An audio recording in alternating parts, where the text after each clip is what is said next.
She walked into his empire on her first day and fixed his tie. One touch. That's all it took. He was the most dangerous man in Manhattan, and she had no idea she had just made herself a target.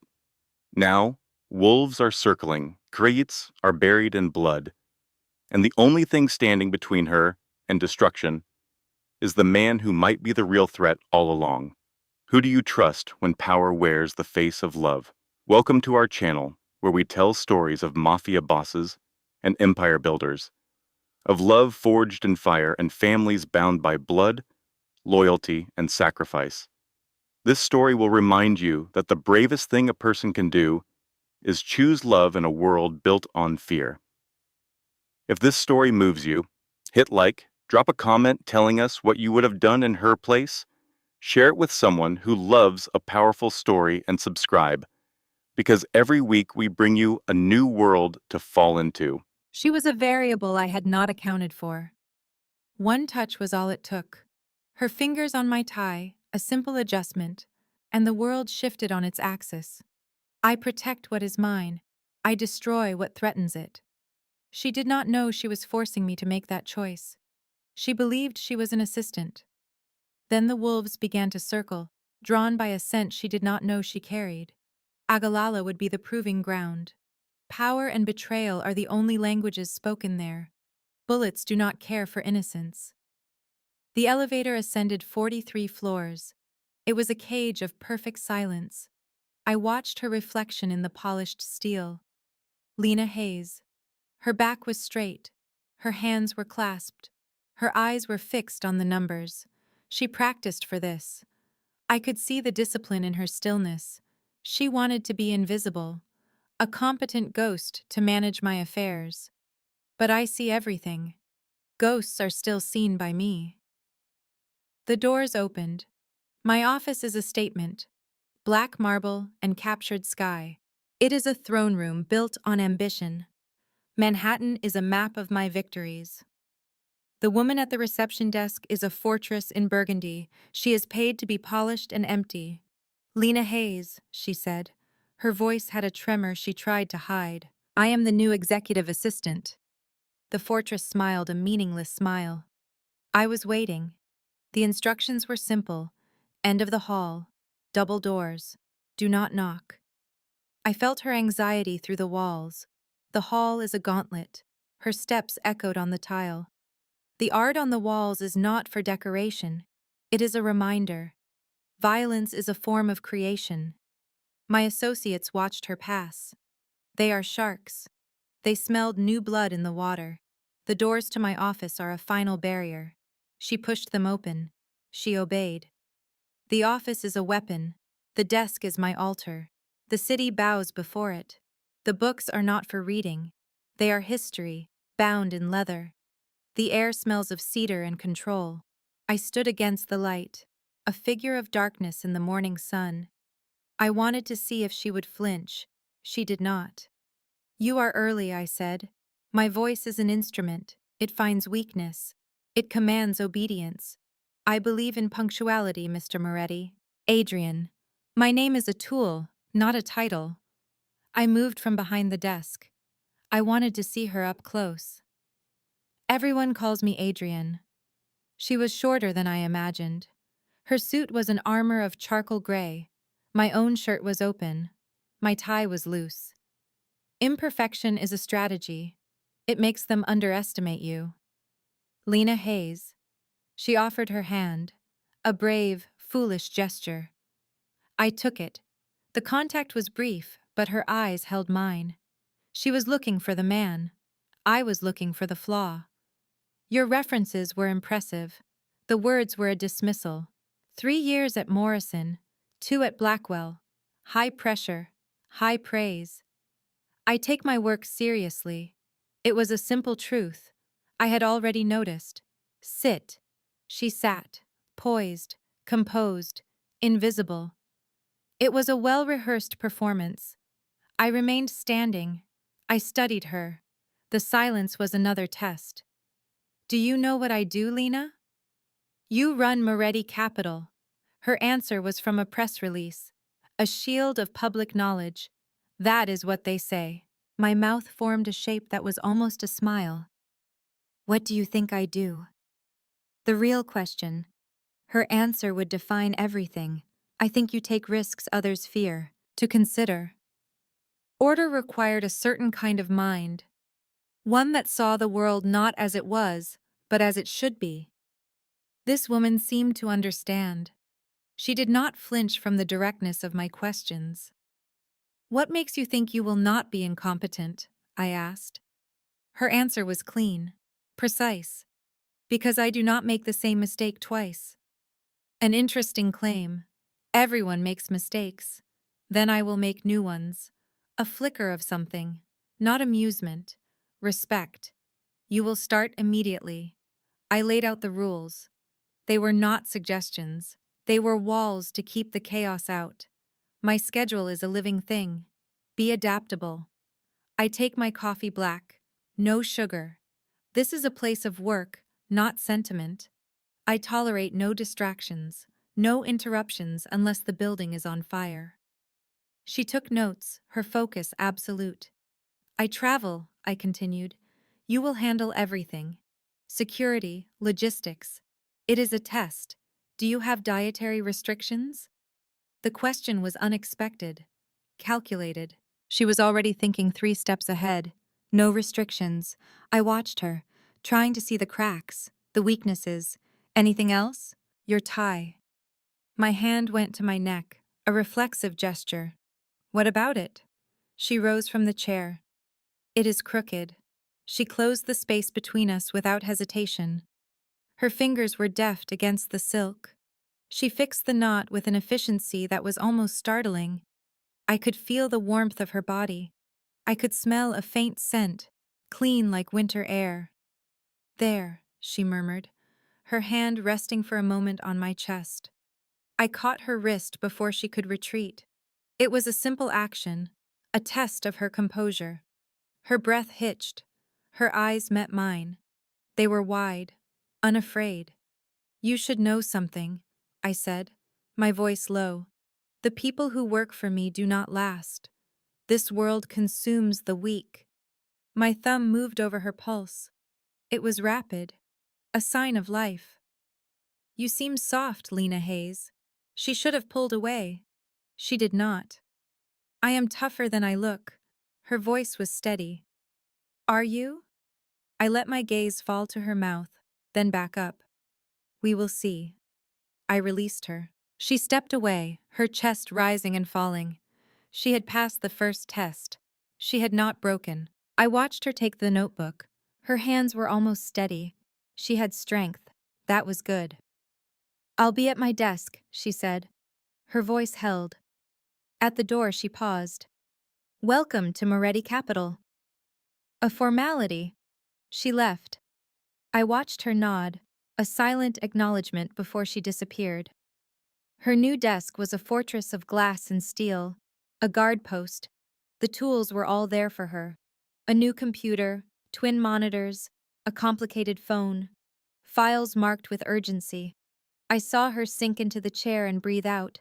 She was processing the encounter. I had tested her. Powerful men before her had blurred lines. I did not blur lines.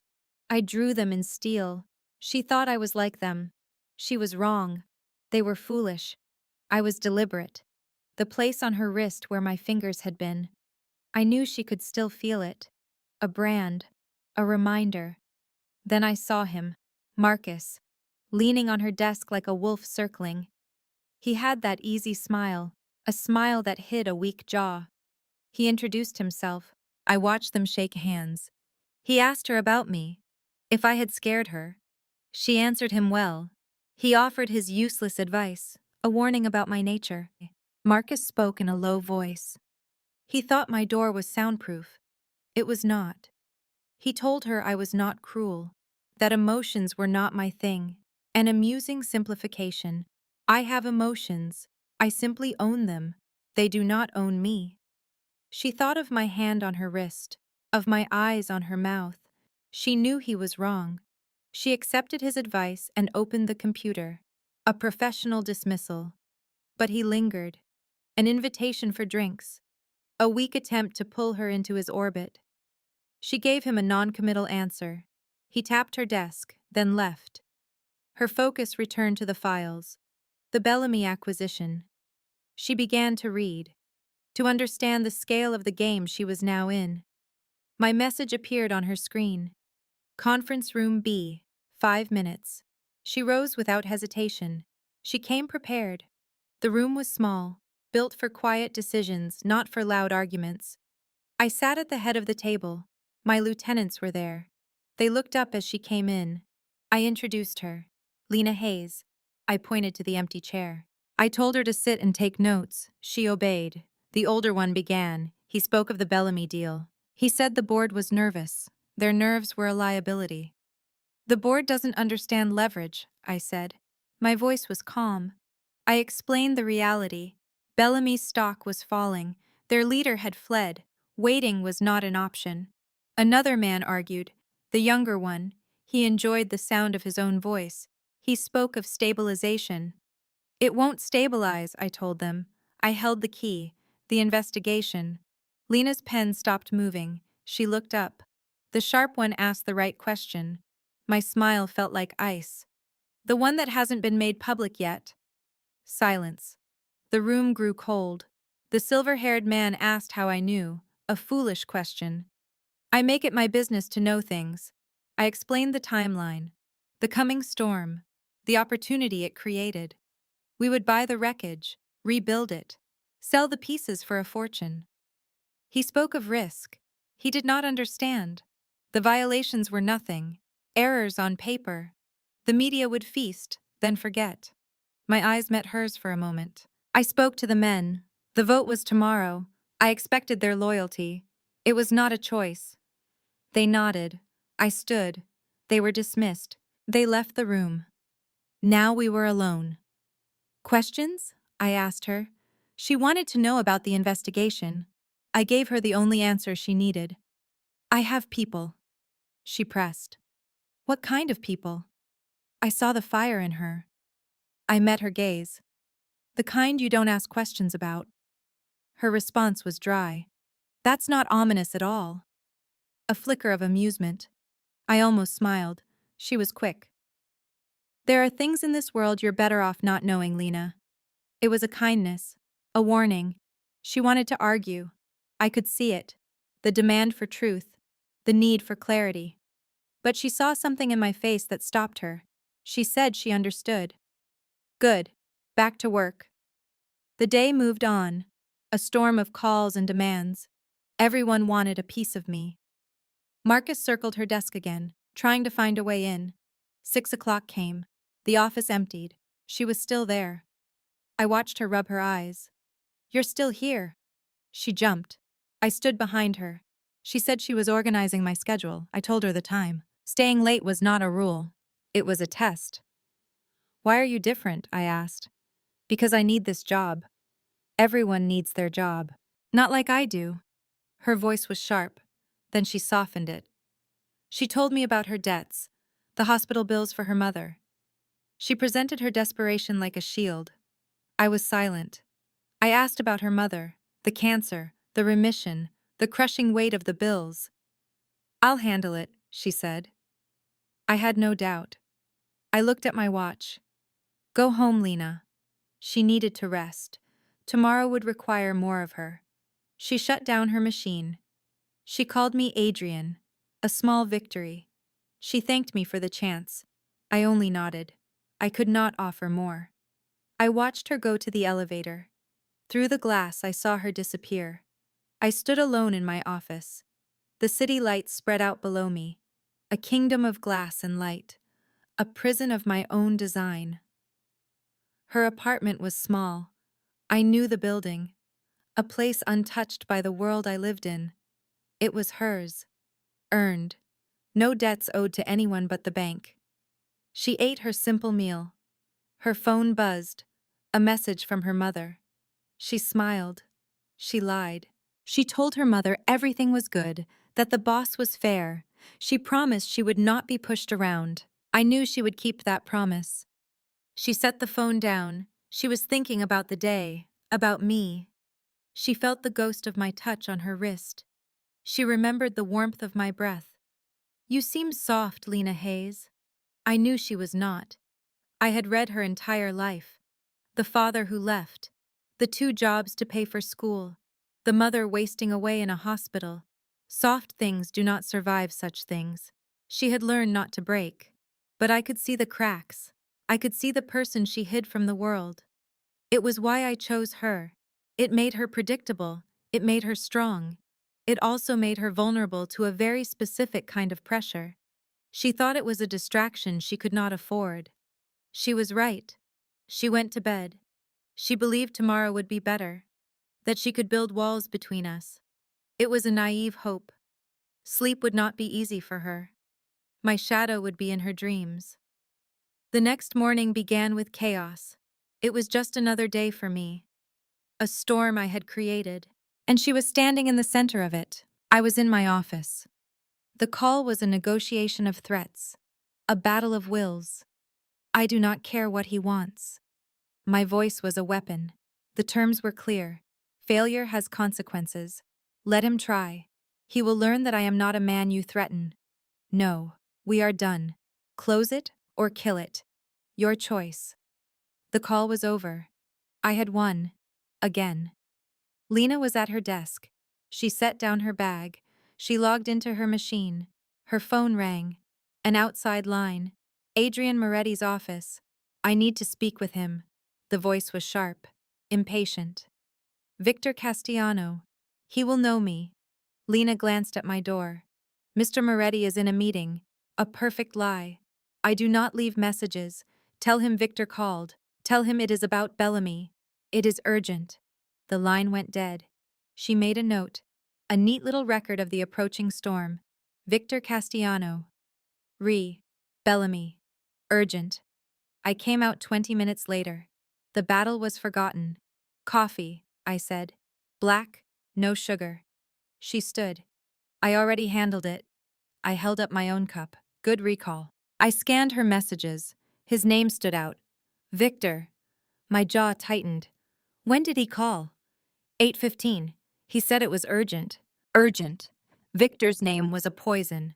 I crushed the note in my hand. "He is a sickness that requires excision. Tell him I am unavailable." "For how long?" "Indefinitely." Her hesitation was slight, but I saw it. "Is there something I should know about Victor Castellano?" I held her gaze. The desire to explain the war was there, but she was not a soldier. She was support staff. "He is a competitor." It was not a lie. It was simply an incomplete truth. The day moved forward. Calls, meetings, negotiations. A world of predators and prey. Lena kept pace. She did not falter. At midday, Marcus brought her food. A necessary function. My assets must be maintained. I saw them from my office. Marcus, ever the loyal soldier, answering her questions carefully. He knew the boundaries. He knew what to say and what to protect. I watched them talk. She was curious. Good. Curiosity could be honed into a weapon. But it could also be a liability. He has work and he has. Marcus searched for the right word. Other obligations. The correct word. Vague. Final. My advice: do not dig too deep. Discretion. The most valuable of traits. She needed to understand that. Her phone rang. My voice. Conference room A. Now. The time for vagueness was over. She needed to see the walls of her new world. I stood at the head of the table. James and Robert were with me. They were ghosts. Men who existed in the shadows to keep me in the light. "Lena, this is James and Robert, my security team." The words were precise. Not guards, not protection. Security. A system. "Ma'am." James acknowledged her. Robert simply watched. He saw everything. "We are implementing new protocols," I explained. "James will brief you." "Threat assessment?" she asked. The words tasted foreign in her mouth. Standard precautions. A necessary lie. She needed to accept the cage before she understood she was in it. James gave her the badge, the panic button. She held the small device as if it were a bomb. Why would I need a panic button? Because this world creates enemies, Robert said. His voice was quiet, but carried the weight of truth. And those enemies have no rules. She looked at me, seeking reassurance. I gave her stone. Is there a specific threat? No. Precautions, Lena. That is all. I left them. She did not need my comfort. She needed to understand the new reality. James would finish the indoctrination. She was one of us now. She was under my protection. The words echoed in the architecture of my world. They were absolute. Later, she stood at my door. Victor Castellano called again. 3 times. The man was a dog at a fence. What did he say? She repeated his message, her voice a perfect recording. But she added one more detail. He called me sweetheart. Thought you should know. A stillness fell over the room. That single word was a declaration, an intrusion. He had reached past me to touch what was mine. Did he? My voice was quiet, dangerous. The world outside the window seemed to shrink. It was no longer about business. It was about trespass. Next time he calls, transfer him to me. I watched her leave. She had done her job perfectly. She had brought the threat directly to me, and now I would eliminate it. To protect her, it was that simple. She turned to go. I called her name. She stopped. I needed her to understand this world. If Victor or anyone tried to harm her, she had to come to me. Was that clear? She said it was just a phone call. Foolish girl. It is never just a phone call. Not with him. It is a test, a threat, a sign of things to come. I had to make her see. My eyes met hers. I needed her to feel the weight of this. Weakness here is a death sentence. I told her she should be afraid of him. I moved closer. My shadow fell over her. She had to look up at me. Victor is not a businessman. He is a monster. And monsters hunt the vulnerable. She used that word again. Soft. She denied it, lifting her chin. A spark of defiance. No. My hand moved on its own. My fingers brushed her jaw. Softer than I imagined. She came into my world with hope as her only shield. It was the most fragile thing I had ever touched. Her breathing stopped. She said hope was not weakness. In my world, it is a fatal flaw. My thumb traced the curve of her cheek. Yet, it made her different. Perhaps even strong. She claimed she was not dangerous. But was she? My gaze fell to her lips. A dangerous thought. She has been here 2 days, and my own rules are starting to bend. What rules? She asked. The problem was, I was no longer sure myself. I stepped away. The fragile moment shattered. Go home, I told her. The night was growing late. She obeyed, but I could feel my touch lingering on her skin. The next morning brought the expected storm. Victor Castellano called at 9. Put me on, he snarled. One moment. She transferred the call. I saw her through the glass, watching me. I took the call. His voice was poison. I listened for 30 seconds. Then I hung up on him. I left my office a thundercloud. Pack a bag, I ordered. We are going to Chicago. Now? She asked. For how long? 2 days, maybe 3. I was already in motion. There was no time to waste. A car is waiting. We leave in 20 minutes. She did not argue. She simply did her job. 18 minutes later, she was beside me in the car. The city became a blur. What is in Chicago? She asked. A problem, I answered. Does this problem have a name? Yes. Several. I looked out the window. My reflection was a mask of stone. Victor made a move. Now I will make mine. What kind of move? Her eyes were wide. She did not understand the stakes. The kind that destroys everything. The plane was ready, sleek and powerful, a weapon in itself. She had never known this world. But she showed no fear as we boarded, as the engines screamed, as the earth disappeared below us. I worked on the flight, My laptop was open. My phone was a constant presence. I spoke in Italian, the language of secrets. She took notes. She pulled files. She remained silent, just as she should. 2 hours. We landed in Chicago. Another car. Another silent driver. Another city laid out like a battlefield. The hotel was a fortress of wealth. Discretion was its own language here.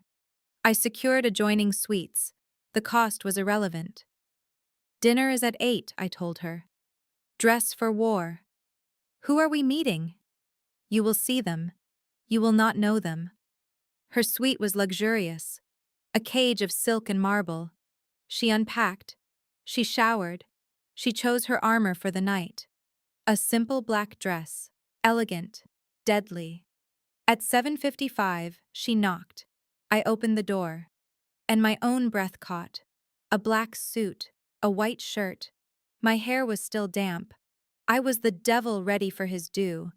My eyes swept over her, taking in every detail. You will do, I said. Something in my voice, a rough edge, made her skin flush. Where are we going? You will see. The restaurant was hidden, a place for whispers and contracts. I walked in as if I owned it. Perhaps I did. We were led to a private room, dimly lit, a table set for 6. 3 men were waiting. They stood when I entered. Power always recognizes its own. Gentlemen, I said, thank you for your time. The oldest one, Sal, shook my hand. It has been too long. Not long enough. I introduced Lena, an associate. She played her part perfectly, shaking their hands. Marco, Tony, a young wolf. We sat. We drank wine. We spoke of nothing. Baseball, the weather, the city. But a serpent of tension coiled beneath the table. Finally, Sal spoke the name. Victor Castellano. Yes, I said. He is making noise about Bellamy Pharmaceuticals. He can make all the noise he wants. Marco leaned in. He claims you had insider information, that you knew about the investigation. Victor can claim many things. It does not make them true. Or false, Sal countered. His eyes were like chips of ice. People are asking questions, Adrian. Dangerous questions. Let them investigate, I said. They will find nothing. You seem very sure of yourself. I am, because I broke no laws. My smile was a blade. Victor, on the other hand. Their eyes shifted. What are you saying? Tony asked. I am saying Victor's empire is built on a foundation of lies, bribes, false reports, laundered money. My voice was calm, a quiet promise of destruction. It would be a tragedy if someone looked too closely. Silence fell. You are playing a dangerous game, Sal whispered. I am playing the only game there is. I stood. I straightened my jacket. Victor wanted war. He will have it. But I will be the one to burn his kingdom down. I nodded to Lena. We are done. She rose and followed me out. The car waited. We rode in silence. Back in the elevator, she finally spoke. What was that? I made my position clear. By threatening him? By showing him that I, too, have teeth. My jaw was tight. He thought he could frighten me. He was wrong. The doors opened. We walked to our rooms. I stopped at her door. You did well tonight, I told her. I did nothing. Exactly. You watched. You listened. You did not ask questions you should not ask. My gaze trapped hers. That is a rare skill. You know nothing about me. I know you are a survivor. I know this world should devour you. I stepped closer. I know you hide your fear well. I am not afraid. You are. My hand moved again, my fingers in her hair. But you are still here. That requires courage. My heart hammered against my ribs. Adrian. Go to bed, Lena. My voice was a raw thing. While I can still let you go. I turned. I walked into my suite. The door clicked shut. I stood in the dark, my skin on fire. my mind in chaos. What in the hell am I doing? I did not know. I only knew I was in too deep. And worse, I knew I never wanted to leave. I did not sleep. I stared at the ceiling. Her words echoed in the dark. The heat of my own touch, the ragged sound of my own voice. Every part of me was alive, awake. This had nothing to do with business. It had everything to do with the woman in the next room. This was a mistake, a fatal one. Men like me do not have relationships. We have transactions. We have weapons. We have temporary assets that serve a purpose. To know a thing and to feel it are two different worlds. And she had breached mine. Sleep was a waste of valuable time. I rose before the sun.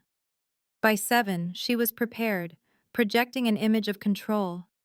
She thought she hid her thoughts well, the conflict over a simple door. Predictable. I heard her moving, working, efficient, good. At 7:30 I summoned her. She opened the door, dressed for business, looking as if the night had been peaceful. It had not. "Breakfast," I commanded. "Downstairs. Now." I did not offer alternatives. The restaurant was quiet. We took the corner table. I always face the door. It is a simple rule for a complicated life. We ordered food that would not be eaten. I outlined the day. 3 meetings.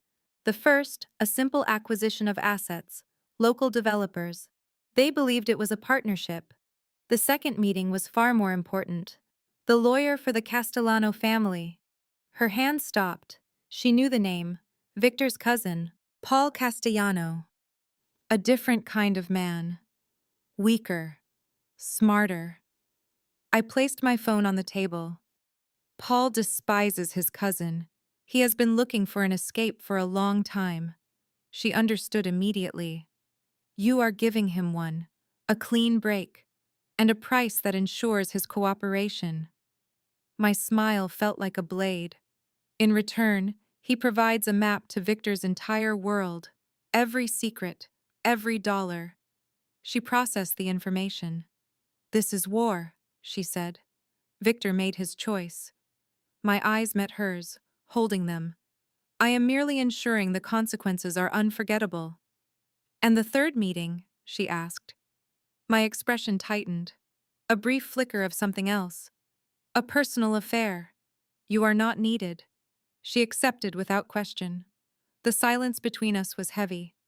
At 8:45, the car arrived. The developers were arrogant men in expensive suits. They postured and boasted. I let them. I listened. I found their weaknesses. I dismantled their proposal and rebuilt it to my advantage. They thought they had won. They had surrendered everything. By noon, we were on our way to the next appointment. To meet the traitor. Paul Castellano was the opposite of Victor.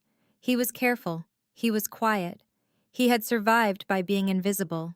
He stood when we entered. His handshake was that of a man accepting a necessary poison. "Adrienne, Paul." I introduced Lena as my assistant. He gave her a polite, distant nod. We sat. We ordered. We spoke of nothing. The tension was a living thing. Finally, he broke. "You know what this is." "I do." He spoke of his family. "The family Victor uses as a shield is not a family." My voice was cold. A statement of fact. "You are not a traitor, Paul. You are a survivor." He worried about Victor. "Victor will not know. Not from me." I pushed a folder across the table. His new life was inside. A ghost identity. Bank accounts. Freedom. 24 hours after he delivers the files, he will cease to exist. His hand shook as he looked inside. "It is real. I only deal in reality." He asked me why. Why this way? Why now? Victor had been a problem for a long time. I let the silence stretch, because he made a threat against something of mine. Paul's eyes moved to Lena, then they returned to me. He understood. "I see." He saw enough. He closed the folder. He needed 48 hours. I gave him 72. Then the offer would be gone. He agreed. He stood. He thanked us and walked away. He did not look back. When he was gone, Lena spoke. He believes we are together. I am aware. You did not tell him he was wrong. No. I met her gaze across the table. I did not. Her question hung in the air. Why? The truth is not a simple thing. I called for the check. Sometimes a useful lie is better than a complex truth. We were at the hotel by 2. I went to my suite. The personal meeting. I left her to her work. She was at the edge of my world now. She could feel it. At 5, my message was sent. The day is done. Dinner at 7. Wear something beautiful. The words were a command. Something beautiful. Not for work. Not for a meeting. For me. She would look through her practical clothes. She would find nothing suitable. I had already provided the solution. Her work clothes were not right. Another message. I told her to check the closet. 3 boxes. From places she could not afford. Her heart would be racing. The first was wine red, silk. The second was midnight blue, a daring cut. The third was a deep green, simple, perfect. I left a note with that one. Make a choice. She would sit with the dresses. She would feel this was wrong, a violation of boundaries. She would think I was trying to buy her. All true, and all irrelevant. She would want to refuse. She would want to confront me. Instead, she would pick up the emerald dress. She would hold it to her body, and she would see that it was made for her. The thought would unsettle her. That I knew her so well. That I had her measurements. It was not a thought to fear. It was a fact to accept. I am thorough. She would feel a chill. It would not be fear. She would shower. She would wear the dress. At 5 minutes before 7, she would knock. I opened the door. Words failed her. I wore a dark suit. My eyes would seem like silver. I looked at her. I let my gaze travel over every line of the dress. I let her see the hunger, the possession. Beautiful. My voice was low. Adrian, I cannot. You can. And you will. I stepped toward her. This is part of your duties. There are events. Appearances must be maintained. This is one. What kind of event is this? She asked. My smile was a warning. The kind where the truth does not matter. The restaurant was a fortress of wealth. No menus, no prices, only privilege. Our table was secluded. The city lights spread below us like jewels. We drank wine. Food appeared. Small miracles of taste and art. Tell me something true, I said, breaking the silence. She looked up, startled. What? I repeated the request. Something true. Something you tell no one. This was a necessary cut. I watched her from across the table, a surgeon studying a patient. To survive in my world, you must know the landscape of a person's soul. So I asked. I needed to see behind the perfect assistant. The question was a scalpel. I was tired of false fronts. My life is a hall of mirrors. I wanted to see one shatter. She should have lied. A smart person would have deflected. But she didn't. I'm terrified all the time. Honesty. A rare and dangerous thing. I leaned in. Of what? Of everything. A litany of fears poured from her, not being enough. Failing. Becoming her mother. Drowning in a small life. Her terror was a familiar song, a fear of being erased. I knew that fear well. It is the ghost that sits at my table. She admitted the job was a shield, the money, a wall against the tide. But then she met my gaze. And you scare me. A flicker of interest. In what way? You are what I was taught to run from. Powerful. Unapologetic. A man who takes what he needs. She hesitated. But when you look at me, I do not feel invisible. And there it was. The deep truth. The wound. She spent her life in the shadows, and my attention was like the sun. A dangerous warmth. Time to offer a piece of myself. A trade. My turn. For something true. I set my glass down. I do not sleep. Not really. 3 hours. Maybe 4. Then the calculations begin. Every threat, every weakness, a constant war inside my own head. My gaze pinned hers. It is a terrible way to exist. It is also the only way to stay alive. She asked what I was surviving. A legacy of blood. The weight of a crown I never asked for. My father's name. His empire was built on violence and dread. He left it all to me. The clean businesses and the dirty ones. The alliances and the enemies. For 10 years I have tried to wash the blood off the money. To make it clean. But the past has long claws. Victor is the past. He is every ghost who believes my father's absence makes me weak. A chill entered my voice. He is mistaken. The food arrived. A perfect steak. Fine wine. We talked of meaningless things. Art. Books. Travel. I felt the mask slide back over her face, but the crack remained. I could still see the truth underneath. After dinner we walked.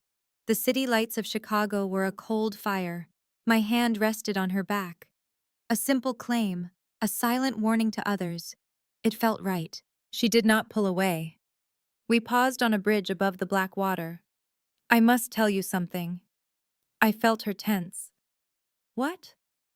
Tomorrow we meet a man who does not believe in pretty lies. He will not see an assistant. He will see a vulnerability. He would see my gaze on her, the dress, the way I touched her. He would see a lever to use against me. Who is he? Dmitry Vulov. He controls the flow of certain goods on the East Coast, a necessary partner for my latest acquisition. I kept my face a mask of stone. He is also a predator. If he senses you are a weak point, he will press until you break. Then why is she coming? Because leaving her behind would look like I was hiding something. And because, the words caught in my throat, because I will not have her out of my sight. She needed to understand. This is a war. Victor will not simply disappear. He will strike back. When he does, anything I care for becomes a target. Her breath hitched. You believe he would target me? He would target a stray dog if he thought it would wound me. My hand found her face. The gentleness was a lie. It was a brand. I am beginning to care for you, far more than is wise. Her heart was a frantic bird against my palm. Adrian, I know. This is madness. You work for me. You are a civilian in a war zone. 1,000 reasons to walk away. My thumb traced her lip.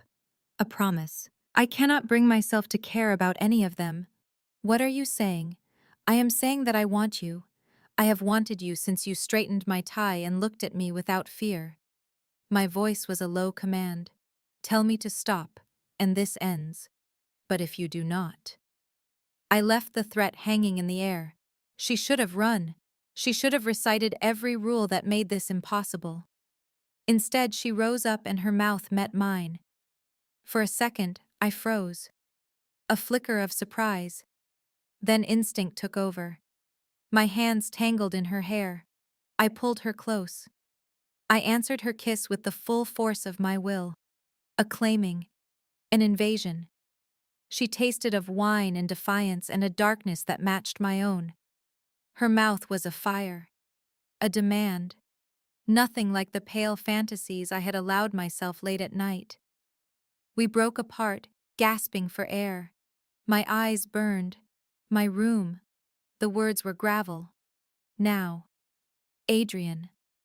Unless you want me to finish this here. My room. Now. I saw the surrender in her eyes. It was a victory. The hotel was a blur. In the elevator, my mouth was on her neck. I felt her tremble. I held her tighter. The door to my suite had not even clicked shut behind us. I had her against the wall, kissing her as if she were my last breath. Her hands tore at my jacket. My fingers found the zipper on her dress. I lowered it slowly. An unveiling. Tell me you want this. The words were a ghost against her lips. I want this. Tell me you understand. I do not care. Her eyes held mine. I want you. Just you. Something inside me fractured then. The iron control I wore day and night. It cracked. It broke. All that was left was hunger. I lifted her. She locked her legs around me as I carried her. Her dress fell to the floor, my shirt, my belt, my pants. There was only skin and heat, and the certainty that nothing would ever be the same.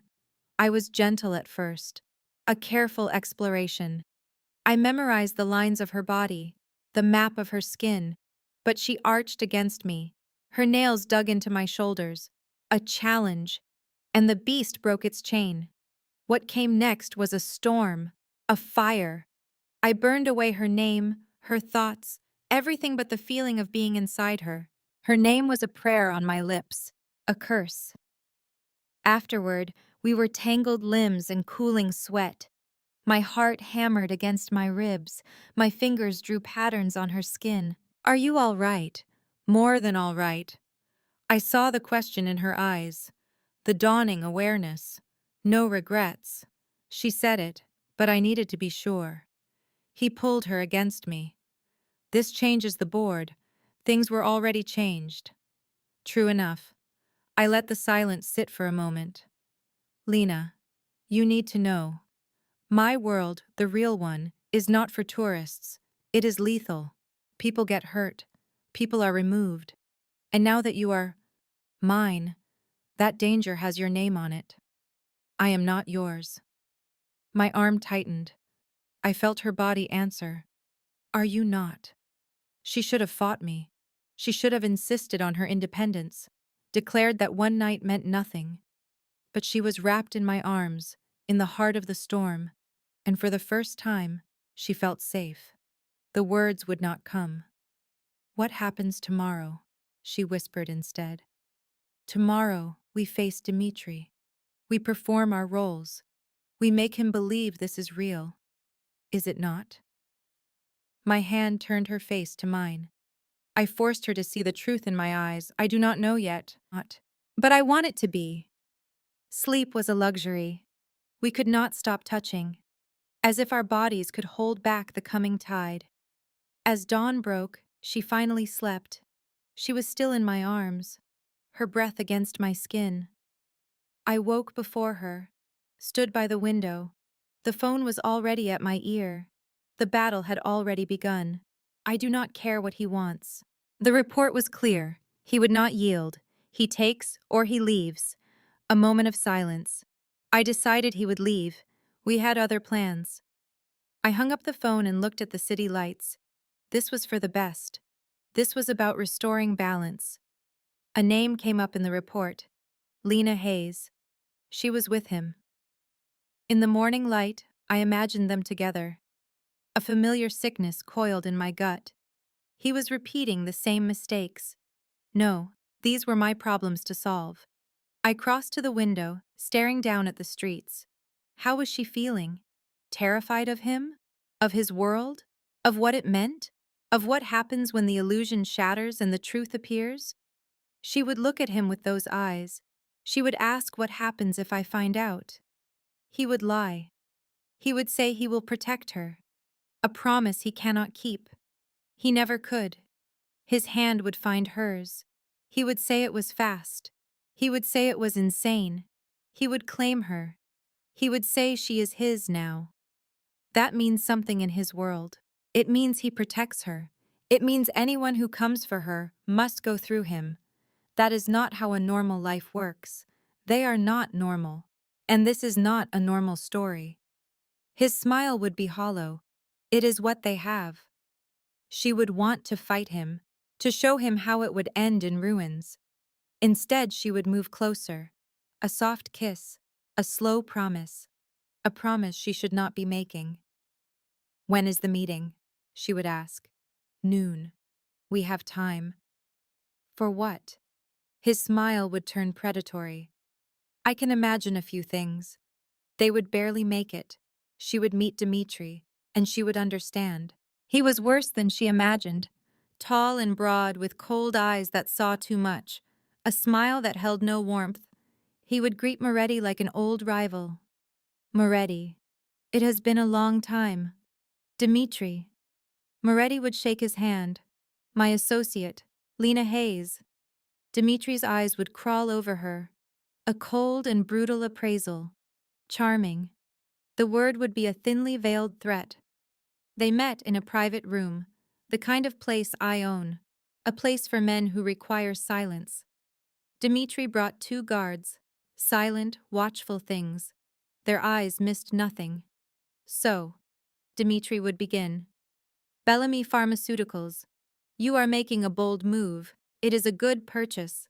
Moretti would reply. A strategic move. Good assets. Room to expand. And the investigation is a small problem. It will vanish. I do not think so. I have been making things difficult, raising questions about his methods. Moretti's face would remain a mask. I am entitled to my opinion. I am entitled to my anger. He took something I wanted. Dimitri's cold eyes would shift to the woman, lingering just long enough to make her feel like property. It seems to be his habit. I take what I want. Moretti would say, his voice like ice. And I keep what is mine. Possessive. Dimitri would smile. I can appreciate that. But what you own, you must protect. Can you protect what is yours? I always have. Even from someone like me. I am not known for my fairness. Neither am I. Dimitri would laugh. A cold and empty sound. No, I suppose you are not. He would lean back. I will join you on Bellamy. A 60-40 split. My terms. 50-50, 60-40 or it is over. Moretti would think. Then he would offer 55-45. My final offer. Done. Dmitri would offer his hand. They would shake. The meeting would last another hour. They would discuss details, plans, schedules. The woman would take notes like a machine, always feeling Dimitri's eyes on her. When it was done, they would be in the car, heading for the airport. She would finally breathe. That was horrible. I know. Moretti would pull her close. But it was required. He kept looking at me like an object. He was trying to test me, to remind me that in our world, everyone has a price. Moretti's arm would tighten. He failed. They would fly back in silence, both thinking their own thoughts. When the city appeared, she would feel the weight of it all. Tomorrow they would be back in the office, back to their lies and their stolen moments, pretending nothing was different. But everything was. At her apartment, he would walk her to the door. I will see you tomorrow, he would say. Adrian, we have to talk about the office. It works how we want it to work. People will see. Let them. He would kiss her forehead. Get some rest. Tomorrow will be a long day. He would leave before she could object. Inside, she would fall onto her couch, staring at nothing. Her phone would buzz. A message from her mother. How was Chicago? She would type her reply. Complicated. I will tell you later. Another buzz. From him. Sleep well. And Lena. No regrets. She would smile against her will. No regrets. She would reply.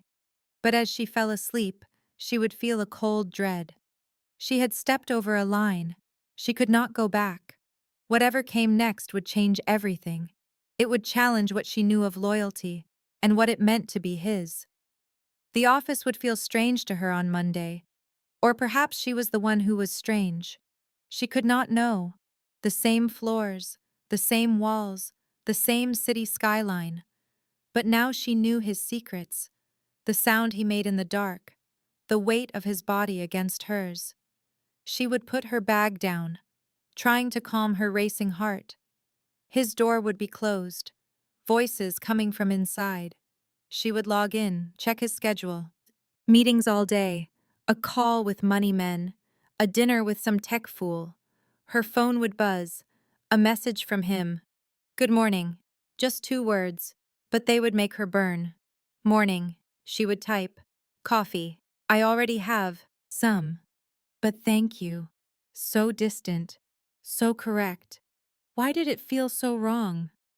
The morning would pass in a blur of work. A colleague would stop by, asking about her weekend. She would smile and nod and offer nothing. Invisible again. Safe. But she was not safe anymore.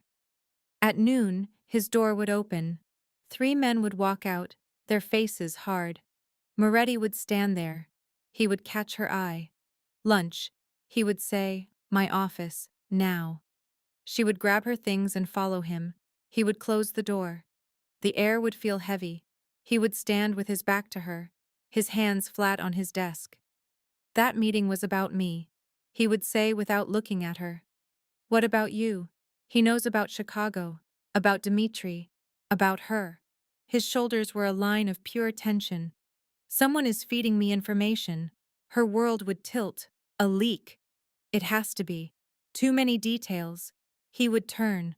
The look in his eyes would steal her breath. "I need to know who I can trust."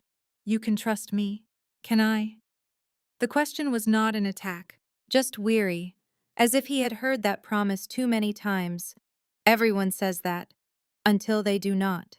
She would cross the room, stopping just short of touching him. "I am not everyone. No, you are not." His hand would rise, his fingers would trace her jaw. "You are the woman who will get—" It was a kindness, really, a necessary act. I watched him trap her in his world of paranoia and steel. He called it protection. I saw a cage. He touched her lip, and a cold certainty settled in me. The man did not know love. He only knew possession. She was another asset to him, a beautiful, fragile thing he thought he could own. He was painting a target, he said. He was the one holding the brush. He was the one making her a mark. Her fear was a flicker on a distant screen, a problem to be solved. She needed saving, not from the world he described. She needed saving from him. I would be the one to do it. His rules were chains. His concern was a leash. He spoke of danger, but he was the true threat. I had seen what happened to people Adrian Moretti claimed to care about. I would not let it happen again. Not to her. This required a delicate touch, a different kind of lesson. He thought he was preparing for a war with me. He did not realize the battlefield was already inside his own walls. The most important battles are fought in the heart. And hers was about to become my territory. He was about to make an example. So was I. What kind of lesson? The permanent kind. My stomach did not turn. It settled. He understood the rules of our world perfectly. Betrayal requires a response. Weakness is an invitation to predators. He was not wrong about that. His mistake was thinking he was the only predator in this city. He looked at her with his predator eyes. He saw something to be protected. I saw something to be liberated. His world was not survival. It was a slow suffocation. He built walls of money and power. He thought they kept him safe. They only kept him trapped. He would never apologize for his nature. Neither would I. The interruption was perfect. Business always called to him. The mask slid back into place. Cold. Empty. That was the real Adrian. I knew my brother Paul was meeting him tonight. A small piece of a much larger plan. Every move was calculated. Every piece on the board mattered. And Adrian was about to walk right into my game. He was focused on business. He was focused on his enemies outside. He never thought to check for the enemy that was already inside. A very old mistake. I saw the office door close. He left her there, a piece on a shelf waiting for him. He thought his man outside the door was enough. He called her a weakness he could not afford to expose. He was right about that. He just did not understand how I would be the one to expose it. She was not a damsel. She was a key. And he had just locked her in the room with the one man who knew how to use her. I watched him leave the building. The great Adrian Moretti, so confident in his fortress, so blind to the cracks in his own foundation. He thought the danger was in the streets. He did not know I was already on the phone. The afternoon passed slowly. The building emptied floor by floor. The city lights began to glow. A perfect stage. She was alone. Safe, he thought. Unnoticed, she believed. But I noticed. I saw everything. The text message was a predictable move. An electronic leash. He was checking on his property. I waited for the food to arrive. A small comfort before the storm. It was time. She looked so small at his desk, surrounded by his power, eating her pasta. It was a shame to disturb her meal, but some things are more important than dinner. I dialed the number. A clean line. Untraceable. I knew she would answer. Curiosity is a powerful thing. Her voice was exactly as I imagined. Hello, Miss Hayes. The crawl of fear under her skin was a beautiful thing. The beginning of understanding. I let her know I could see her. 43 floors meant nothing. Glass walls are not protection, they are a display case. I saw her look toward the window, the realization dawning. She was not safe. She was never safe. My tone was a comfort, a friendly voice in the dark. I was not the monster. He was. I was simply telling her the truth. I needed her to see him for what he was, a man who uses people, a man who discards them when they are no longer useful, a man who was moving her around a board. It was all true. He would sacrifice her. He would not even hesitate. I let the thought hang in the air. I made her question her own value to him. Why her? A simple question. The most dangerous questions always are. The ones that have no easy answers. The ones that burrow deep. I felt her resolve breaking. I heard it in her silence. I offered her what he never could. A way out. A future. It was a genuine offer. Under my protection, she would be safe. With him, she was a liability. It was time for the final piece, the one that would shatter everything. Ask him about Elena. The name was a ghost, a whisper of forgotten violence. I hung up the phone. The seed was planted. I watched him return. I saw her face. I saw the question in her eyes. It was done. The trust between them was a pane of glass, and I had just thrown a stone. He would have to tell her now. He would have to confess his own failure, and she would finally see the truth. I did not need to hear the words. I knew the story. Elena was a lesson, a message sent 4 years ago that Adrian failed to understand. He called it a hit and run. I called it balancing the scales. He took something from me, so I took something from him. It was the only language he truly understood. He thought power could protect his loved ones. A fatal arrogance. He learned nothing. Now he stands there with a new love, making the same mistake. He told the girl I ordered it. A predictable lie. It was not an order.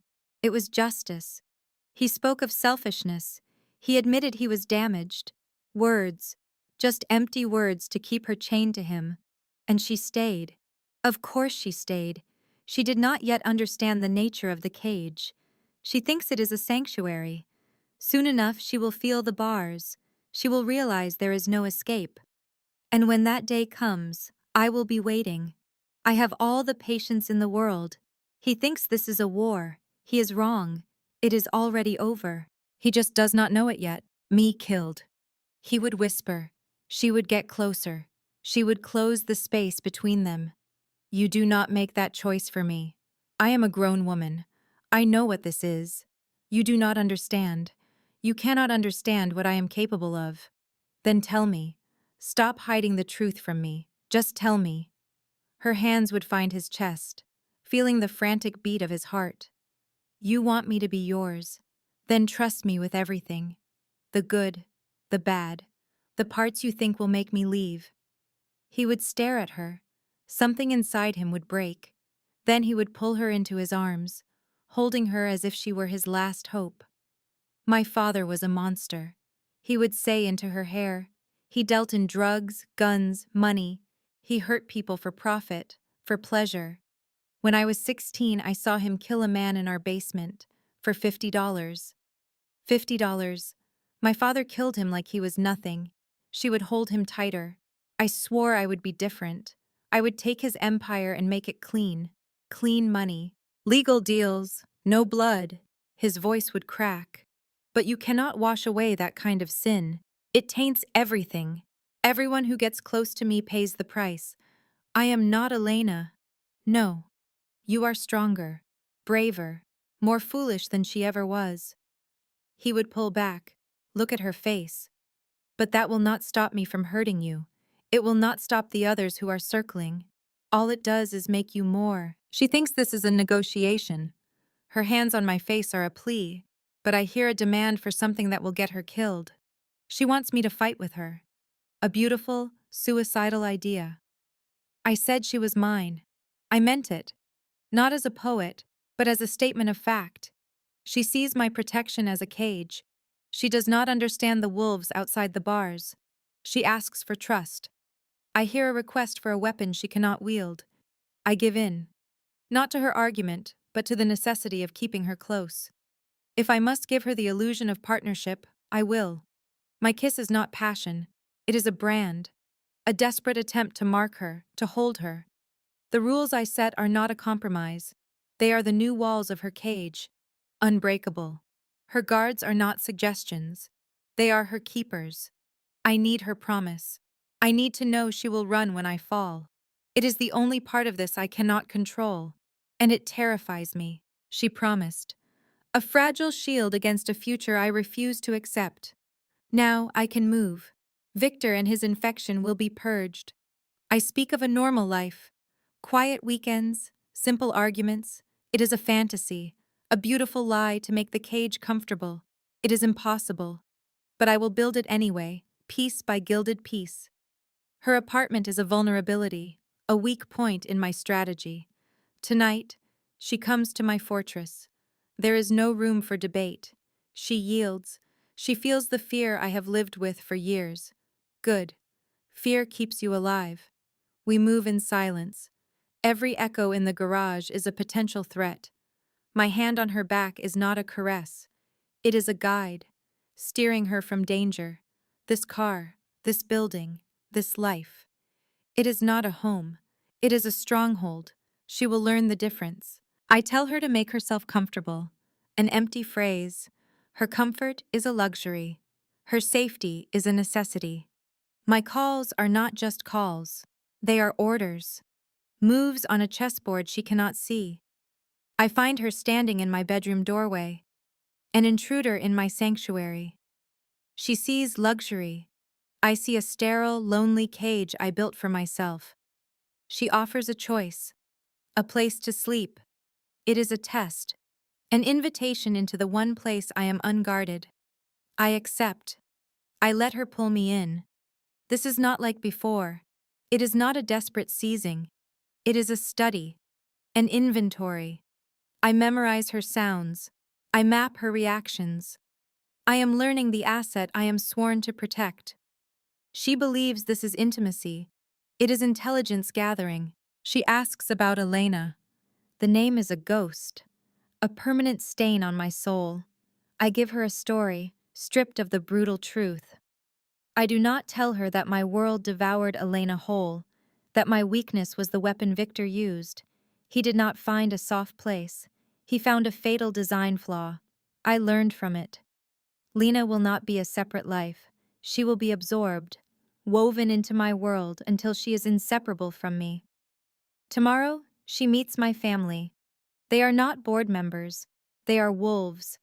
This is not an introduction. It is a presentation of my most prized possession. She must be seen as an extension of my will. They must understand that her blood is my blood. She says it sounds terrifying. She does not know the half of it. It is what will keep her alive. This family needs a firm hand. They have forgotten that. They see my methods and call them cruel, but a body laden with disease requires surgery, not sentiment. Adrian, my own nephew, leads the dissent. He thinks he can rally the old names against me. He believes that name, Moretti, is a shield. It is a weapon, and he does not know how to wield it. I do. They will submit to my authority, or I will excise them like the tumors they are. Sleep is a luxury I cannot afford. My thoughts are filled with their treachery. His call to them, Elena's unfortunate accident, the meeting he has arranged. He is forcing a war upon his own house. And he brings a woman, an outsider, into the heart of it. He sees her as a strength. I see her as the perfect point of leverage. In her, I see his undoing. He chose a public place, a foolish attempt at transparency. My eyes were there, watching them gather. Sal Russo, that sentimental old relic, stood to greet him. The other capos followed suit, their loyalty as flimsy as their tailored suits. They gathered around that table, 7 supposed leaders of our world. Adrian fed them lies, weaving tales from Paul's stolen files. He sold them a future he is too weak to build. And the woman sat beside him, a silent observer, a prop to project an image of stability. They see her as a sign of his new strength, a partner. They mistake a vulnerability for an asset. I saw the exact moment their foolish minds were changed. It was not a single instant. It was a slow poison of promises and false hope. By the end, they were his, for now. Their support is meaningless. Words are wind. Sal tells the boy he has chosen well. He compliments the woman's spine. Old men see steel where there is only glass. Adrian's reply was telling. He knows she is fragile. He thinks he can protect her from me. He believes his affection is a fortress. He does not understand. The things you love are not a shield. They are a target. Their handshakes mean nothing. Their promises will break. As they left, he must have felt triumphant. He thinks he has united them. He has only gathered all my enemies in one place. He has drawn the battle lines clearly. And now he believes they are ready. The war is not coming. It has been here for years. He just now chose to see it. The gala is the perfect stage. He will display her in a new gown. He will adorn her with jewels. He wants the world to see her as his, untouchable. It is a novice's move. He is announcing to me exactly what he values most. He is painting a target on her back. She is right to feel that twist in her stomach. It is instinct. It is the prey sensing the predator in the room. He thinks a tuxedo makes him a king. He is just a boy in his father's clothes. He admits his fear to her, a fatal error. He shows her his weakness and calls it honesty. The necklace is not armor. It is a collar, a claim of ownership. And what one man can claim, another man can take. I will make them see she is not untouchable. I will show them all. I will make certain Paul's files lead to nothing. A few questions from federal agents are merely a distraction.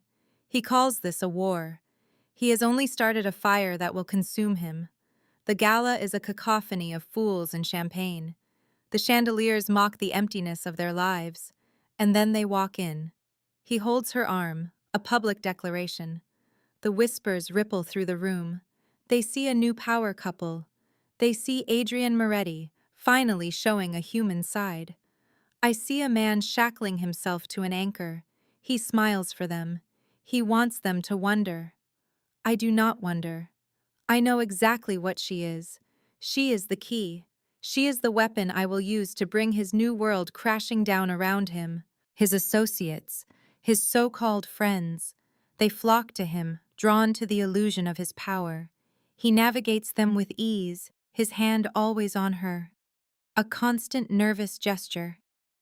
Then Vivian Chen appears. A woman of my own world. Sharp. Unforgiving. She sees the girl for what she is. Arm candy. A temporary amusement. Her words are darts, and they find their mark. I see him tense. The girl's reply is clever. A rehearsed line meant to sound strong, but Vivian's question hangs in the air. How does one go from assistant to this? He dismisses Vivian. He steers his prize away. He thinks he has handled the threat. He does not see me. He does not know that the real conversation is about to begin. It was a duty, a moral obligation. I watched him guide her through the glittering crowd. He held her like a prize. She looked at him with an affection that turned my stomach. She did not see the cage. They stopped and smiled for the powerful people. A tech mogul, a politician, a museum donor. He was selling them an illusion of civility, and she was his finest creation. She played her role with a convincing grace. Charming, intelligent, but her eyes never left him, always seeking his approval. She was a lamb, polished for the slaughter. I had seen this before. Another woman, another life, swallowed by his darkness. I would not let it happen again. I moved toward their table. Someone had to show her the truth. I would be her savior. I would give her the warning no one else dared to offer. Tonight, I would do the right thing. The suit was armor. The smile was a weapon. I approached her alone. Victor Castellano. The name made her freeze. Perfect. She already knew fear. I asked to sit. Her instincts were sharp. She knew I was a threat to her perfect little world. But weakness is a scent in this city, and I smelled hers. He sat down without permission. A small act of dominance. I commented on the beauty of the evening, a disarming pleasantry before the strike. I told her I was there to save her. She thought it was a game. She did not understand the stakes. I spoke of the last one, Maria, a name she needed to hear, a ghost to haunt her future. She called them my stories, a desperate attempt to protect her fantasy. Her hands tightened. Good. The fear was taking root. The point, I explained, is that people who get too close simply disappear. I looked into her eyes. I wanted her to see her own reflection in Maria's fate. I wanted her to ask herself what would happen when he was done with her. She called me desperate. She believed his lies. She saw herself as a partner, not a possession. She was not leverage. She was a fool. Every person in this world is a chess piece. I stood, my message delivered. I told her to remember my offer when she finally saw the truth. I left her there, a seed of terror planted in her heart. I watched from a distance as his dog, Marcus, came to soothe her, to undo my work, to spin new lies. I saw her expression. The doubt was there. It was working. Marcus would tell her a story, a neat, clean version of the truth. He would call me a monster. He would paint Moretti as a saint burdened by his father's legacy. It was a tired performance. I knew the real story. I knew about Maria. I knew about all the others. Marcus was just a janitor. He cleaned up Adrian's messes and scrubbed the blood from the floor. He could not erase the sins. He could only cover them up. I knew he would not have the stomach for it. Maria was a liability, a thief, perhaps. But Adrian's solution was always so final. He learned that from his father. She believed the sanitized version. I watched them rise to leave. Her face was pale. My words had found their mark. I could not let them go so easily, not yet. I called his name across the lobby, a public challenge. He turned. He hid her behind him like a shield, a pathetic, protective gesture. I listed his victories, the stolen company, the ruined careers, the broken family. I gave him credit. He was a student of his father's dark arts. He claimed to be different, a laughable lie. He was a killer in a tailored suit.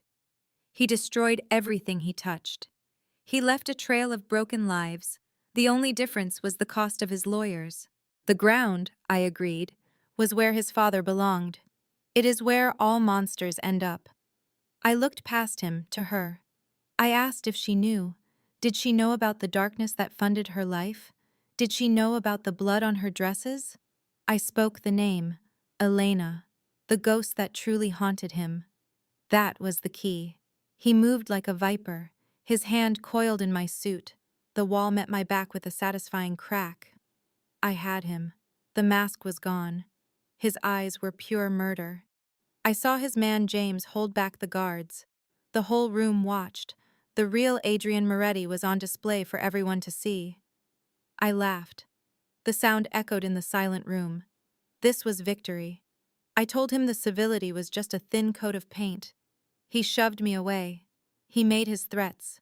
Stay away from her. Stay away from my business.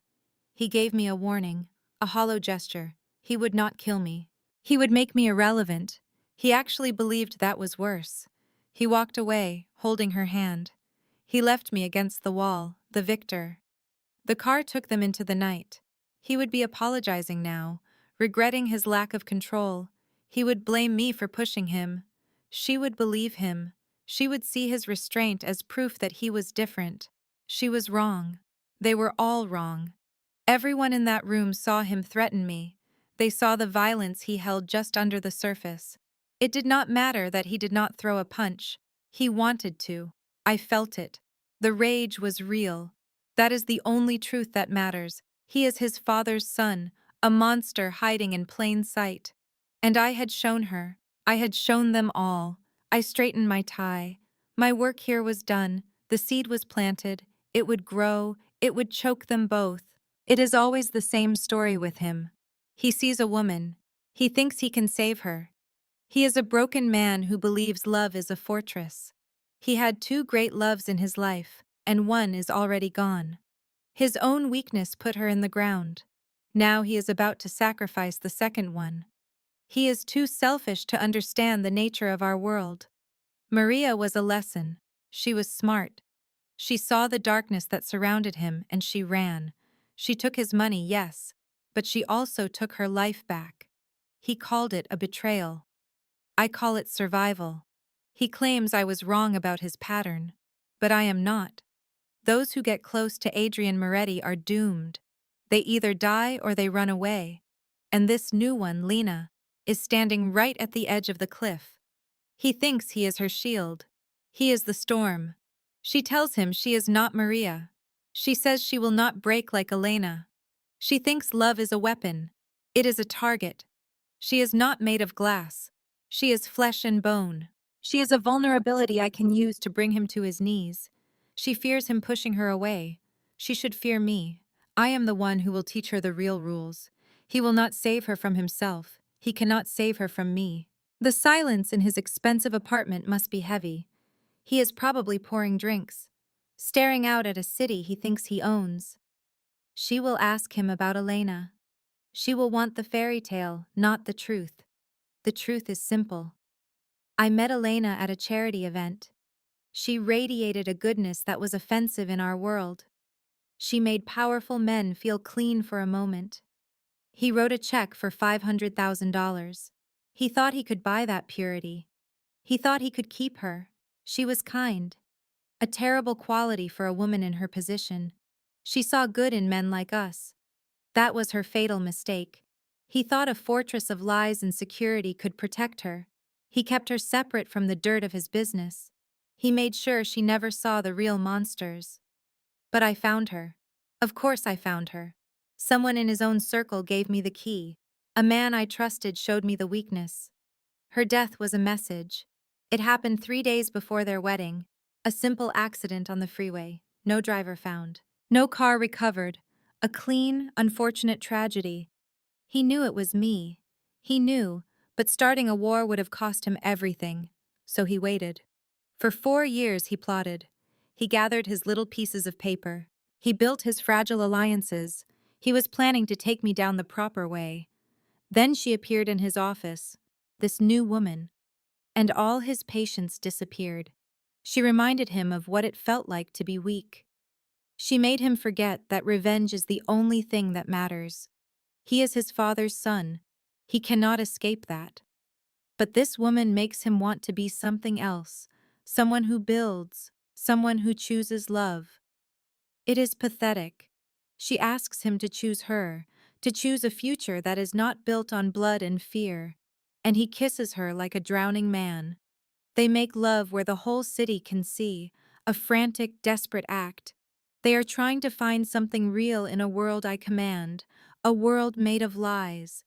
She will touch the scar his own father gave him. He was 17, a boy who questioned his king. The belt buckle was a lesson in respect. It is a reminder of what he is, of what he will always be. He says he is nothing like his father. He wants to believe it, but I know the truth. I will hold his father's name up like a mirror, and he will see himself. Some might call this obsession. I see it as preserving a legacy. The world Adrian Moretti builds with his clean money is a facade, a lie. It is all built on the same foundation my father laid. He is a hypocrite, a ghost wearing a suit. My wife touches the faded picture on my desk. You are the man who provided for Paul Castellano's family after his mistake, not the one who used him. You are the man who kept neighborhoods stable when others would have let them burn. You are the one who upholds the old ways when everyone else has forgotten them. She sees me as a king. He sees me as a relic, which is why I will shatter his world. Not with brute force, but with a lesson in respect. One that ends with his empire in ashes and my family's name secured.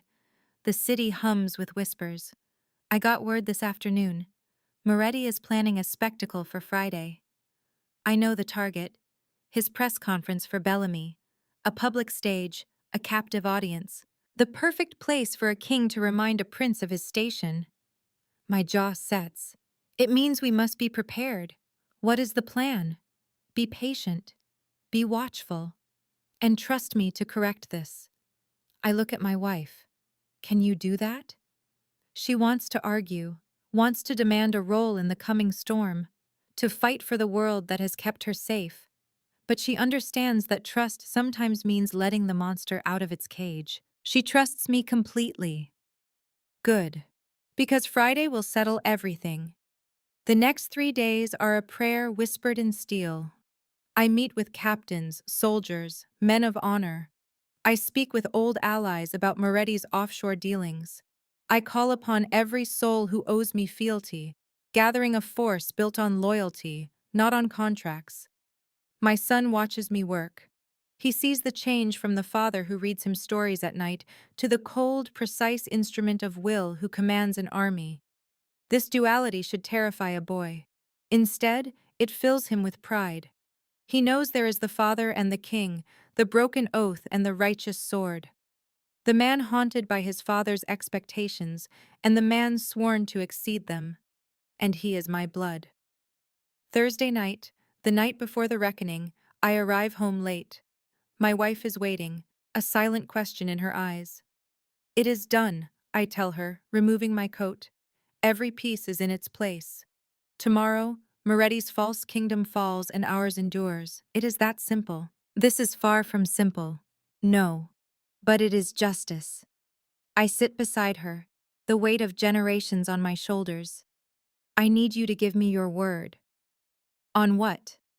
Tomorrow, if the world turns against us, if Moretti has a snake I did not see. You go. You take the emergency bag from the study. You get in the car my men will have waiting. And you vanish. No second thoughts. No turning around. Victor, promise me. I can survive the loss of my fortune, my freedom, even my own life. But I will not survive losing you.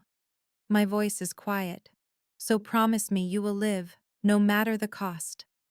She wants to scream, to tell me she would rather die than flee, that she would never leave me to face the fire alone.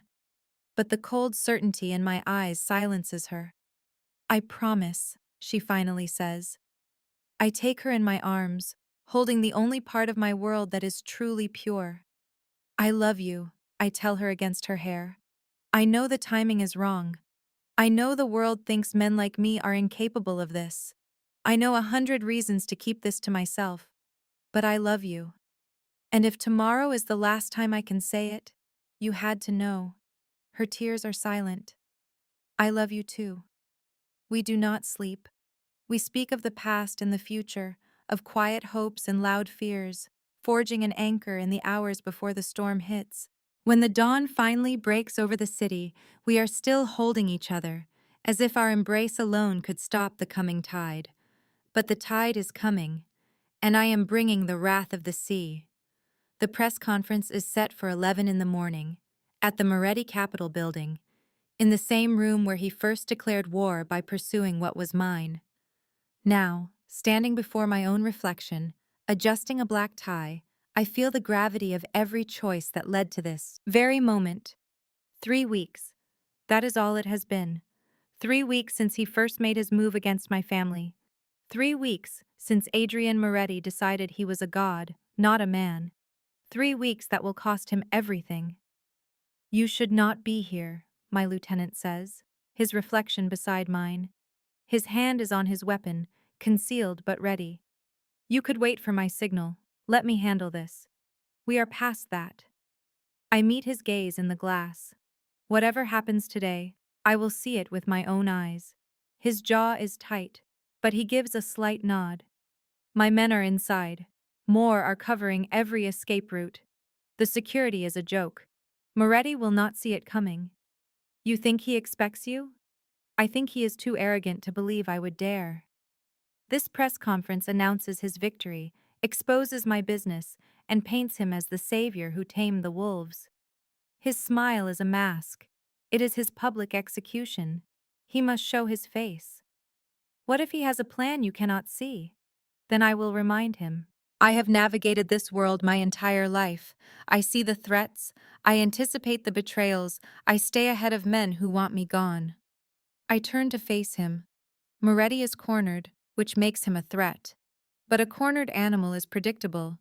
He will make a mistake. When he does, I will be there. A soft knock.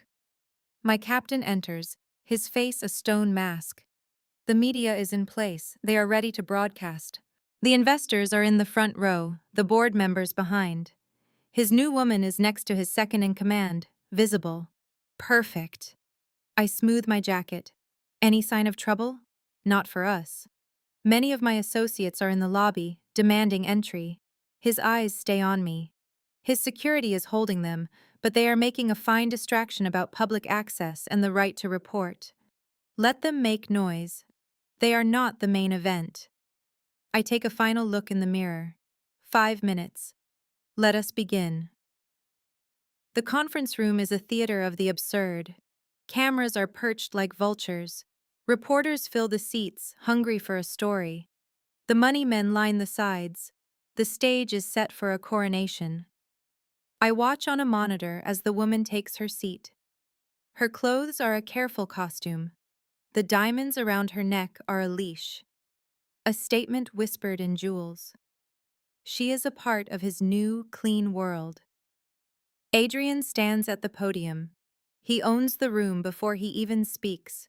When his voice finally breaks the silence, it is the sound of manufactured confidence. Thank you for attending. Today is a day of great change for Moretti Capital and the entire pharmaceutical industry. After a long and difficult process, I can announce our acquisition of Bellamy Pharmaceuticals. The cameras give a hungry flash. Pencils scratch on paper.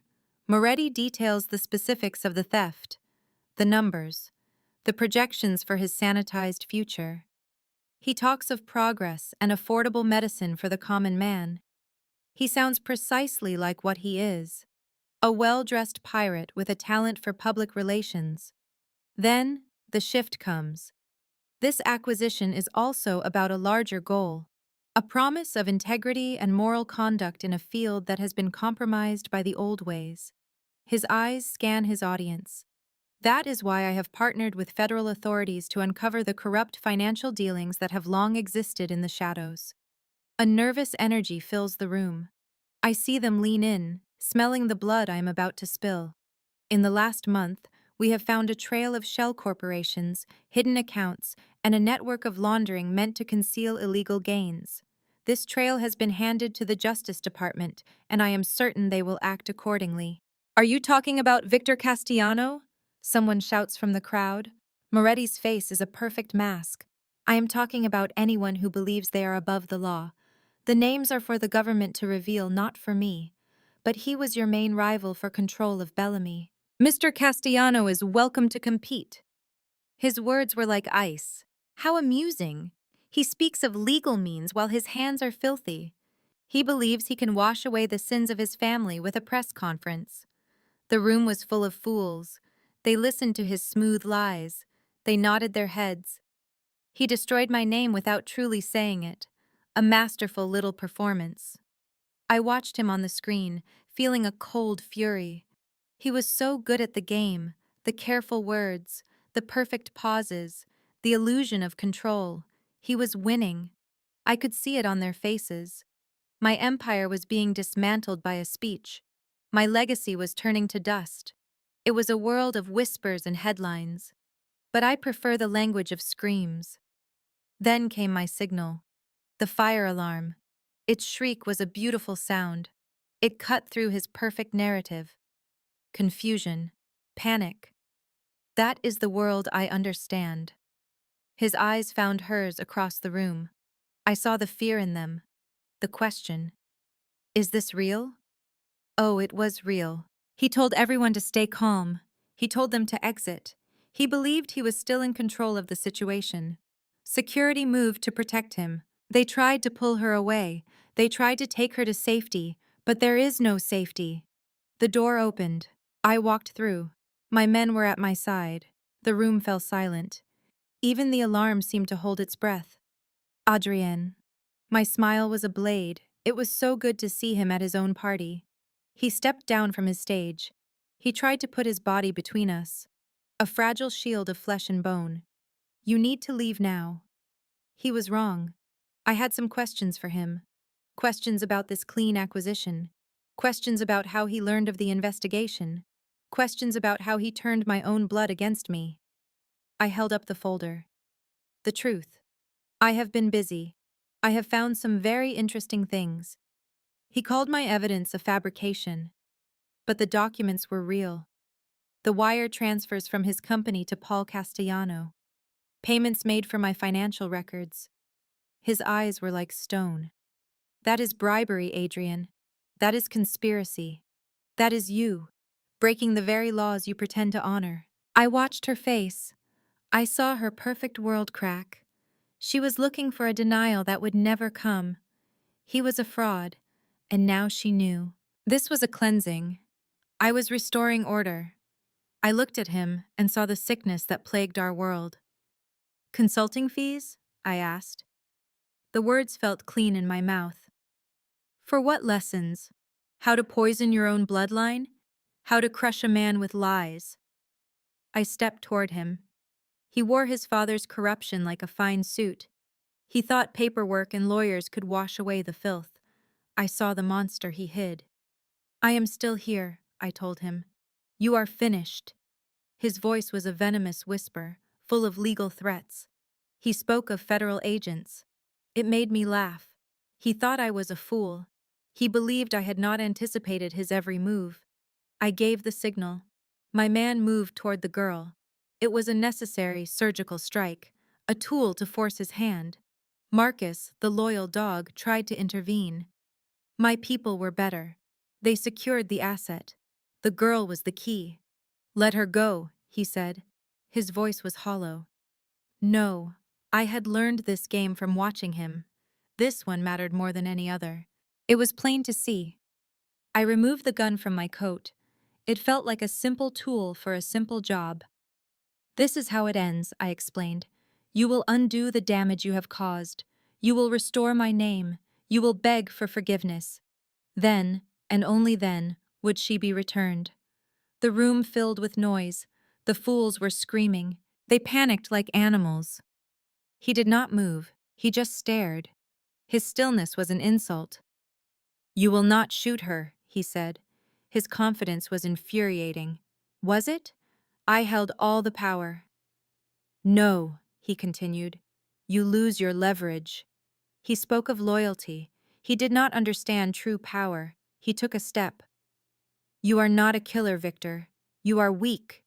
His words were meant to sting, to create doubt. But I was not weak. I was a strategist. I commanded armies. Did he want to see my strength? He smiled then, a cold, awful thing. That gun is not loaded. For a single heartbeat, the world stopped. A crack appeared in my certainty. In that fracture, my world came undone. My man holding the girl was thrown against a wall. My other man was disarmed. Adrien moved. He was impossibly fast. His hand closed over mine.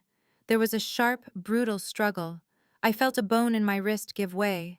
The gun fell. His fist connected with my face. The impact was a starburst of pain. I fell hard. The world turned to darkness and the taste of blood. He stood above me, a god of his own making. I am my father's son. He said the words quietly. He spoke of power and fear. He knelt down, his eyes level with mine. He talked about stopping, about justice, not revenge. The lies were so much more satisfying than a simple bullet. The doors burst open. The agents were his final move, a well-rehearsed finale. They surrounded me. pulled me from the floor. Their words were meaningless noise. One of them spoke to Adrian. Mr. Moretti? It was all part of the show. I watched Adrian cross the room. He found the girl in the chaos. He held her. The conquering hero. He asked if she was all right. He had put her in danger. He had used her as a shield. He claimed he knew the gun was a bluff. Another lie to make him look clever. She touched his face. They kissed. It was all a performance. For the cameras. For the world. My world, which he had just stolen. It was over, she said. He held her and told her it was not. He was right about that. This would never be over. The press conference had ended perfectly. For him, he had won. He had secured his prize. My name was dragged through the mud. Money laundering, fraud, kidnapping. They dismantled my life's work. They froze my accounts. They called it an investigation. It was a demolition. It would take them years to sort through the wreckage. But the story was already written. Victor Castellano was finished. I sat in a cold room. The air was stale. I imagined them in their tower. They were exhausted, he would say. They were survivors.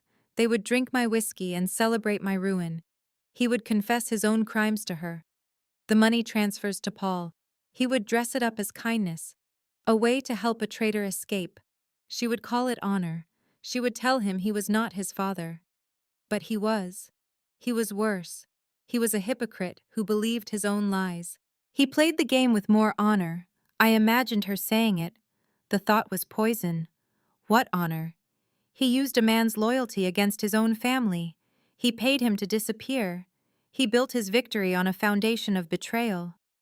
I felt no honor. I felt nothing but the cold steel of this place. I had not almost gotten her killed. He had. He had risked her to win. She was just another piece on his board. And now he would tell her he saved her. From invisibility. From fear. He saved her so she could belong to him. He gave her permission to become his possession. She would call it bravery. He would tighten his arms around her. He would ask her what comes next. They would talk about building something real. On my ashes. They would call themselves whole while they stood on the wreckage of my life. He would give her a ring, a promise, to stay, to build, to be his partner, not his assistant, not his girlfriend, his partner. He would speak of love and trust. He would talk about waking up next to her for the rest of his life. It was a pretty speech, a beautiful lie. He would tell her it was a promise, that he chose her. She would cry. She would call it perfect. She would say yes. To all of it. He would slide the ring onto her finger, the right hand. Not a proposal, something else. A brand. A mark of ownership. A declaration that she was his. I saw it all clearly. They would seal their pact. They would learn each other. They would build their home together. And in the morning, he would announce her new position, from assistant to queen. It was a perfect ending, for a story built on lies. And so, the story ends. He gave her a new title, a new position. He rewarded her for her loyalty. They say she slept her way to the top. They are not wrong. My conviction was swift. 15 years in federal prison. My organization was torn apart. My assets were given away. My name became a warning. Paul sent a postcard from some nameless beach. It said, "Thank you." Adrian stepped back from the darkness. He started to build things. Scholarships. Hospitals. He became the businessman his father never was. A man who uses his power for good. He is a saint now. And I am here. In this concrete box. People will say I lost. They will say he won. They do not understand. He did not defeat me with honor. He cheated. He broke the rules of our world by pretending they did not exist. He used the law as a weapon against me. He turned my own family. He did not prove he was better. He only proved he was a better liar. This is not an ending. It is merely a pause. He has his new life. He has his love. He has his legacy, but I have my hate, and I will wait. They call her an equal partner. A clever piece of public relations. I gave her a kingdom to run. A golden cage filled with work she loves. It keeps her brilliant mind occupied, focused on something I can control. She believes she is building. She does not see the walls I built around her. 6 months later, I take her back to the beginning. To Chicago. I get on one knee. It is theater. A public declaration of ownership to solidify my claim. The ring is more than a promise. It is a final binding contract. She weeps with joy. She says yes. She believes she is starting a fairy tale. She does not realize she is watching one end. The lock has clicked shut. She is finally, irrevocably mine. The ring sits on her hand. A beautiful, permanent chain. The applause in the restaurant is for a victory, but only I understand its true nature. The wedding is a secured event. Small, not for sentiment, but for control. Every guest is an ally. Every smile is vetted. Marcus jokes that I never smiled before her. He is wrong. This is not a smile. It is the look of ultimate success. Our honeymoon is 2 weeks of conditioning, severed from the world. We build our future, the one I designed. The media calls me influential. They say I remade my father's legacy. I did not remake it. I perfected it. Lena frames the article. A trophy of a war she never knew she was in. She is safe, she is loved, and she will never have to know what it cost to give her that perfect life. That is my last gift to her. It began with a photograph. A sterile, lifeless image of my son and his new wife hanging where a map of our territories should be. Then came the news of a child. I knew then the infection was spreading. They spoke of bringing a life into a complicated world, not knowing they were the complication. This woman, this Lena, had poisoned him with hollow joys. I saw her face in my mind, a vessel of false hope. They named the girl Sophia Elena, a desecration of a sacred name. Elena was a lesson in loss, the price of power. My son uses her name for a child born of weakness. He held that baby, and I saw the end of our line. He wept. Moretti men do not weep. He whispered of safety and love. He promised to choose the girl over power, and in that moment, I knew he had already made his choice. He had chosen ruin. I watched from the shadows, my heart cold with purpose. This was not a family being built. This was a legacy being burned to the ground. 2 years later, he began carving up the empire. He sold what my father had bled for, what I had killed for. He gave our wealth to our enemies, calling them victims. He stood before cameras, with her beside him, and renounced his own blood. He spoke of innovation and integrity, words for the weak. He was not learning from history, he was erasing it.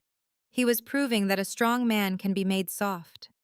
The foundation was his next great insult. A charity built on our name, meant to raise the very rats we had spent generations keeping in their place. He gave them opportunity. He gave them our strength.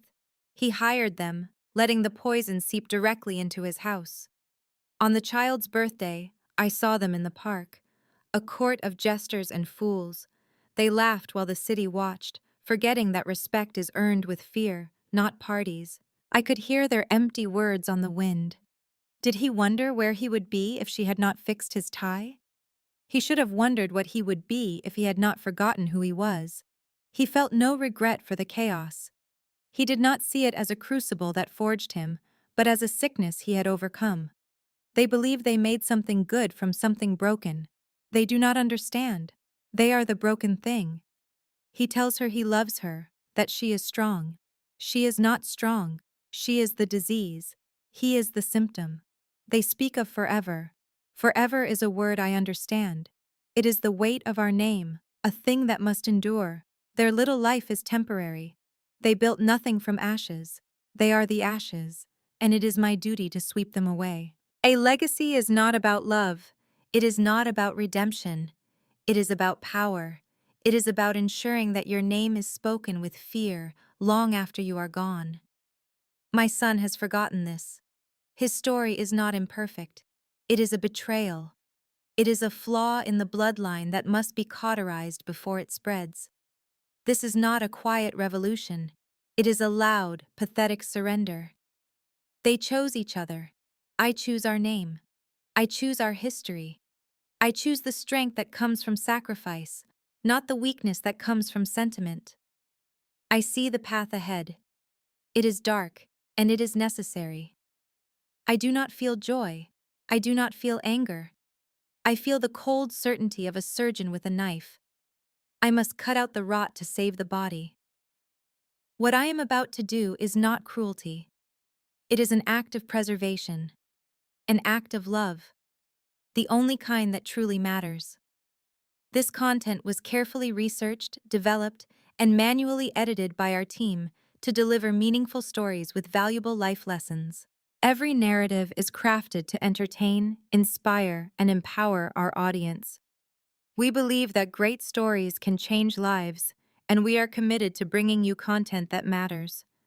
Thank you for being part of our community.